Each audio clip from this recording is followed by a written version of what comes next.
பொங்கல் விடுமுறை முடிந்து தென் மாவட்டங்களில் இருந்து மீண்டும் சென்னைக்கு மக்கள் படையெடுத்து வருகின்றனர். விழுப்புரம் புறவழிச்சாலையில் பாலம் கட்டும் பணிகள் நடைபெற்று வருவதால் கடும் போக்குவரத்து நெரிசல் ஏற்பட்டுள்ளது. இது குறித்த கூடுதல் தகவல்களை வழங்கிட இணைகிறார் எமது செய்தியாளர் கோபிநாத். கோபிநாத், வணக்கம். இங்கு விழுப்புரம் சுற்றுவட்டார பகுதியில் இருக்கக்கூடிய சாலைகளில் போக்குவரத்து நெரிசல் எந்த அளவில் இருக்கிறது? சீர் செய்ய ஏதேனும் நடவடிக்கைகள் முன்னெடுக்கப்பட்டிருக்கிறதா? அது எந்த அளவுக்கு கை கொடுத்திருக்கு? விரிவான தகவல்கள் கோபிநாத். பொங்கல் பண்டிகை தமிழகத்தில் வெகு விமர்சையாக நடந்து முடிஞ்சிருக்குன்னு சொல்லலாம்.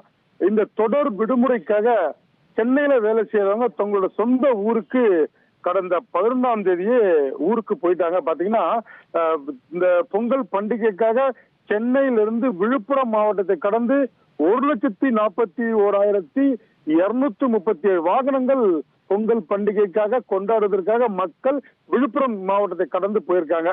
அதே போல பாத்தீங்கன்னா தமிழ்நாட்டுல நெடுஞ்சாலை அதிகம் உள்ள மாவட்டம் விழுப்புரம் மாவட்டம். இந்த பொங்கல் பண்டிகை முடிந்து 2 நாட்களாக இந்த நேரம் வரைக்கும் 91,850 வாகனங்கள் சென்னை நோக்கி விழுப்புரம் வழியா கடந்து போயிட்டு இருக்கு. அந்த காட்சி தான் பார்த்துட்டு இருக்கோம். இந்த பொங்கல் பண்டிகைக்கு சென்ற வாகனங்கள் மீண்டும் சென்னை செல்லும் போது நெடுஞ்சாலை இருக்கிற பகுதியில விழுப்புரம் மாவட்ட காவல்துறை கண்காணிப்பாளர் சரவணன் தலைமையில சுமார் 350 காவல்துறையினர் பாதுகாப்பு பணியில் ஈடுபட்டிருக்காங்க. இவங்களோட வேலை பார்த்தீங்கன்னா நெடுஞ்சாலை ரோந்து பிரிவு காவலர்களும் அந்த தேசிய நெடுஞ்சாலை போக்குவரத்து எதுவும் தடை பற்றிடக்கூடாது என்பதற்காக அவங்களும் இருக்காங்க. அதே போல அந்தந்த காவல் நிலைய பகுதிகளில் காவலர்கள் தேசிய நெடுஞ்சாலை பாதுகாப்பு பண்ணிட்டு இருக்காங்க. எந்த விபத்து ஏற்படக்கூடாது. 4 முறை சந்திப்புல காவலர்கள் அங்கங்க நிக்கிறாங்க. எந்த விதத்திலையும் வாகனங்கள் அந்த பகுதியிலிருந்து அடுத்த பகுதி கடந்து போகும்போது விபத்து எதுவும் ஏற்படக்கூடாது. இதுக்காக காவல்துறை முழுமையா பாதுகாப்பு பண்ணி ஈடுபட்டிருக்காங்க. இந்த நேரம் வரை சுமார் 90,000 வாகனம் தாண்டி போயிட்டு இருக்கு.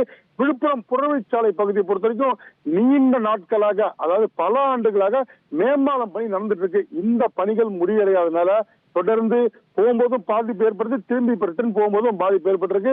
மக்கள் ஊர்ந்து மட்டும்தான் விழுப்புரம் புறவழிச்சாலை கடந்து போயிட்டு இருக்காங்க. அந்த பகுதியிலும் காவல்துறை பாதுகாப்பு ஈடுபட்டிருக்காங்க. தொடர்ந்து விபத்து எதுவும் இல்லாமல், போக்குவரத்து பாதிப்பு எதுவும் ஏற்படாமல் இருக்க விழுப்புரம் மாவட்ட காவல்துறை தயாரா இருக்கு. இன்னும் நாளை காலைக்குள் சென்னைக்கு சுமார் 50,000 வாகனங்கள் மேலும் வரக்கூடும் என்ற ஒரு கணக்கெடுப்பு எடுத்திருக்காங்க. அதற்காக விழுப்புரம் மாவட்ட காவல்துறை தயார் நிலையில் இருக்காங்க. அந்த காட்சியை நம்ம பார்த்துட்டு இருக்கோம்.